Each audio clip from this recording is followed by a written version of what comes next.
Capítulo 11. Los levitas. Una tribu completa de Israel fue dejada aparte para el servicio del santuario. A medida que recordamos las últimas palabras dichas a Leví por su padre Jacob cuando él estaba en su lecho de muerte, podremos asombrarnos de que sus descendientes fuesen escogidos para ese oficio tan sagrado. Cuando Jacob recordó los pecados de Leví, él pronunció casi una maldición en vez de una bendición sobre su hijo, y terminó con estas palabras: los dividiré en Jacob, y los repartiré en Israel.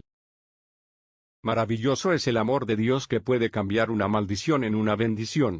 Solamente un Dios poderoso puede transformar los pecados escarlatas en una blanca nieve.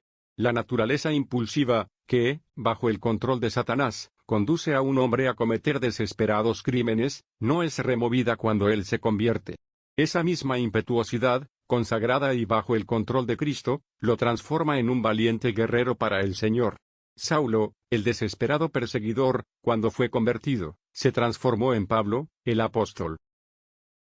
El atrevido carácter que, bajo el control de Satanás, llevó a Leví a asesinar los siquemitas, cuando controlado por la gracia de Dios, permitió que sus descendientes permanecieran firmes al lado del Señor cuando la mayor parte de Israel cayó en la idolatría.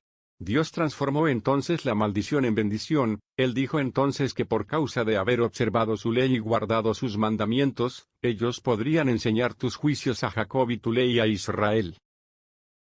Para que su influencia para el bien pudiese ser mucho más sentida en todo Israel, el Señor, en vez de darles una porción de terreno como herencia, como les dio a las otras tribus, les dio 48 ciudades escogidas de entre todas las tribus. Realmente estaban divididos en Jacob y repartidos en Israel, pero la maldición había sido transformada en bendición.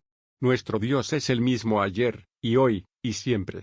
Cuando Él dice algo maligno contra una nación o contra un individuo por causa de su iniquidad, si se arrepentían de su maldad, Dios les dice que Él se arrepentiría del mal que Él iría a hacerles, y como en el caso de Leví, la maldición se volvería una bendición. El término levita era aplicado a todos los sacerdotes, pero solamente a los descendientes de Aarón se les mantuvo el sagrado oficio. El restante de la tribu tenía que hacer el servicio del santuario bajo la dirección de los sacerdotes. No les era permitido oficiar en el altar de las ofrendas quemadas, ni tampoco quemar incienso, ni efectuar cualquier trabajo de los sacerdotes dentro del velo. Los levitas tenían que servir, o ministrar, a los sacerdotes, pero los sacerdotes tenían que ministrar para el pueblo delante del Señor. Los levitas estaban consagrados al trabajo del santuario poniendo las manos a toda la asamblea de Israel, y entonces Aarón los ofrecía delante del Señor como una ofrenda de los hijos de Israel. Los levitas eran escogidos por el Señor, y no por los primogénitos de Israel. Mientras vagueaban en el desierto, ellos llevaban todo lo que pertenecía al santuario, pero aun cuando cargasen el sagrado mueble, no les era permitido ni siquiera mirar. Después que el templo era montado, los levitas tenían que esperar por los sacerdotes que efectuarían el servicio del santuario.